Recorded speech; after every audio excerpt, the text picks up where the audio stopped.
بسم اللہ الرحمن الرحیم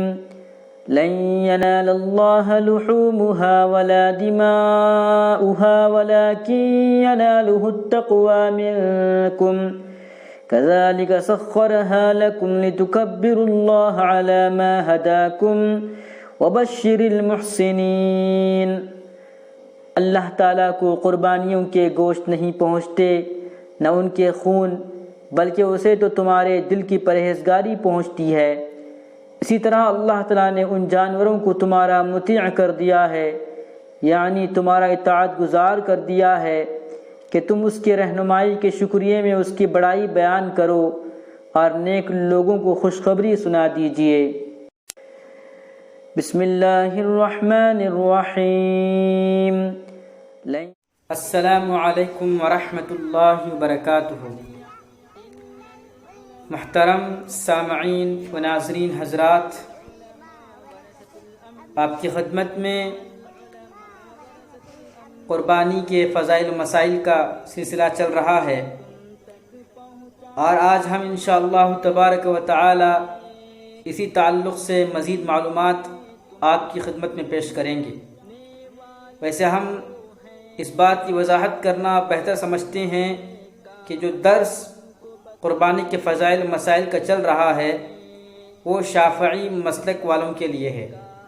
خصوصیت کے ساتھ اس میں شافعی مسائل بیان کیے جا رہے ہیں۔ انشاءاللہ اس بات کی بھی کوشش کی جائے گی کہ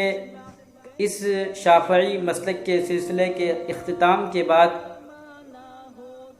احناف کے مسائل بھی اس سلسلے میں بیان کیے جائیں، تاکہ ہمارے وہ بھائی بہن جو حنفی مسلک سے تعلق رکھتے ہیں انہیں بھی اپنے مسلک کے مطابق معلومات حاصل ہو جائے۔ دعا کیجیے کہ اللہ تعالی ہمیں اس کی توفیق نصیب فرمائے، آمین۔ تو آج ہم آپ کی خدمت میں یہ بیان کرنے جا رہے ہیں کہ قربانی کے لائق کون سے جانور ہیں، قربانی کن جانوروں کی جا سکتی ہے، شریعت اسلام میں کن جانوروں کی قربانی درست فرمائی گئی ہے۔ سب سے پہلے مینڈھا جس کا 1 سال پورا ہوا ہے، جس کا 1 سال پورا ہو چکا ہو،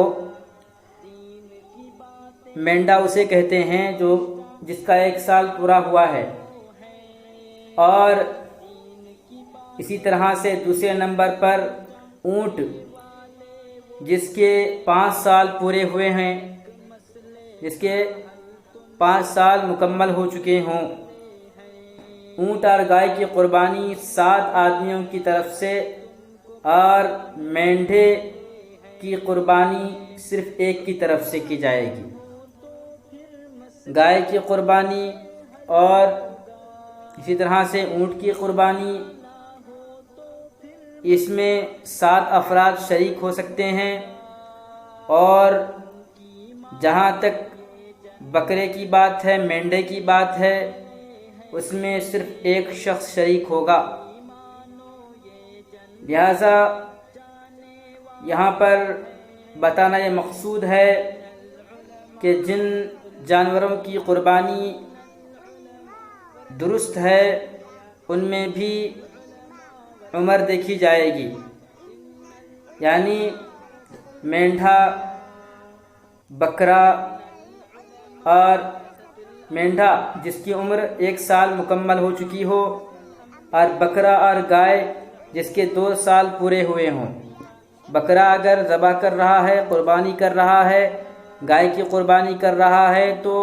اس کے لیے ضروری ہے کہ 2 سال مکمل ہو چکے ہوں۔ اگر مینڈھا قربانی کر رہا ہے تو اس کے لیے 1 سال کا مکمل ہونا ضروری ہے۔ اسی طرح سے اونٹ کی اگر قربانی کر رہے ہوں تو اس کے 5 سال مکمل ہونا ضروری ہے۔ یہ تفصیل بتائی گئی ہے۔ اسی طرح ان جانوروں میں اگر ان کی عمر مکمل نہ ہوئی ہو تو پھر ان کی قربانی درست نہیں ہوگی۔ لہذا اونٹ اور گائے کی قربانی 7 آدمیوں یا 7 گھروں کی طرف سے مشترکہ ادا کی جا سکتی ہے۔ یعنی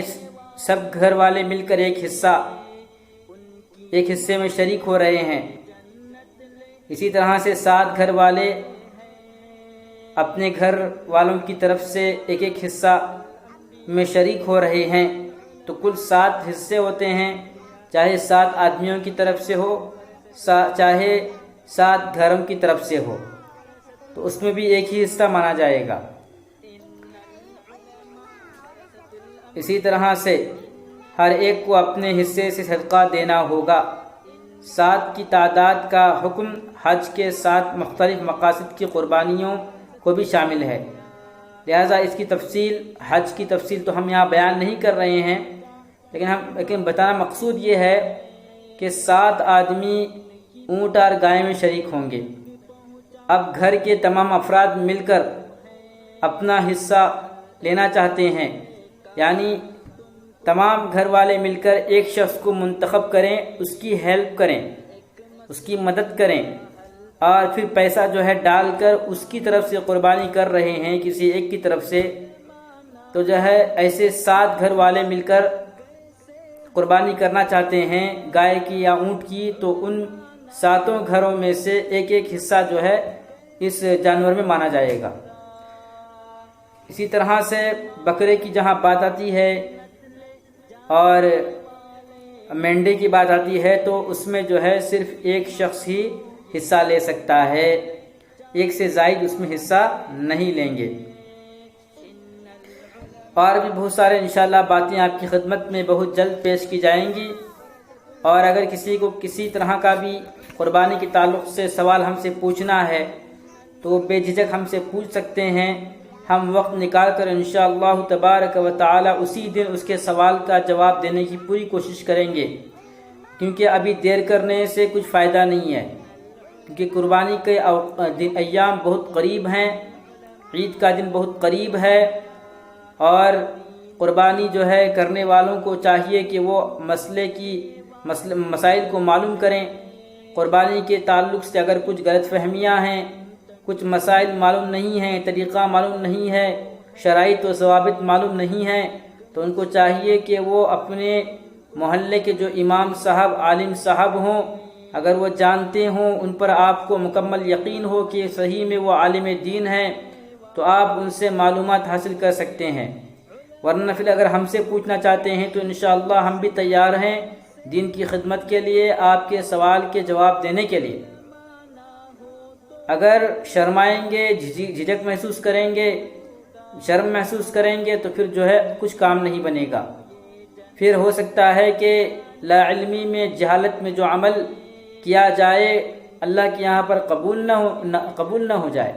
یعنی قبول نہ ہو، اس کی بھی جو ہے پوری کی گارنٹی ہے، اس لیے کہ جس نے دین کو حاصل کرنے میں شرمایا، صحیح طریقے کو جاننے میں شرمایا، تو پھر اللہ تعالیٰ اس سے کیسے راضی ہو سکتے ہیں؟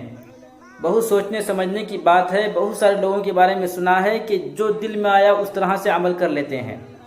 چاہے وہ قربانی کے تعلق سے ہو، چاہے نماز کے تعلق سے ہو، چاہے حج کے تعلق سے ہو، چاہے زکوٰۃ کے تعلق سے ہو،